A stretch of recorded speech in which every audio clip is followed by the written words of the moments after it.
ఆత్మని రక్షించుకోవాలి, ఆత్మను కాపాడుకోవాలనే ఆలోచన లేదండి మానవుడికి. ఇటువంటి ఆలోచన కలగజేయడమే ప్రభువైన యేసుక్రీస్తు వారి యొక్క మార్గము. ప్రతి ఒక్కరూ కూడా శ్రద్ధగా ఈ మాటలు ఆలకించి మీ పాపాన్ని ఒప్పుకొని ప్రభువైన యేసుక్రీస్తు వారిలోనే మరి రక్షణ ఉంది కనుక ప్రతి ఒక్కరూ యేసుక్రీస్తు ప్రభుని సొంత రక్షకుడిగా అంగీకరించమనే మా యొక్క అభ్యర్థన. ఎందుకంటే గతంలో మాకు కూడా యేసుక్రీస్తు ప్రభులు వారు ఎవరి ఒక్కరి ద్వారాగా మేము విని ఆ యొక్క రక్షక మూర్తిని విని మేము మా యొక్క పాపాలను ఒప్పుకొని పరిశుద్ధులైన యేసుక్రీస్తు ప్రభు వారి సొంత రక్షకుడిగా అంగీకరించామండి. ఈ యొక్క రక్షణ సువార్తని మీరందరూ కూడా అంగీకరించాలని, మీరందరూ కూడా మరి ప్రేమతో స్వీకరించాలని.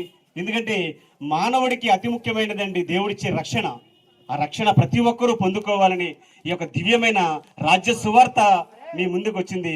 యేసుక్రీస్తుని సొంత రక్షకుడిగా అంగీకరించండి. మీరు పాపాలని ఒప్పుకొని మారు మనసు పొంది ప్రభువైన యేసుక్రీస్తు వారిలాగే నిత్య జీవం ఉంది కనుక మీరందరూ తెలుసుకోవాలి కనుక మీ యొక్క శబ్దయంత్రం ద్వారా మీ గ్రామానికి ఈ యొక్క రక్షణ సువార్త వచ్చింది. ప్రతి ఒక్కరు కూడా విని సద్వినియోగం చేసుకోండి.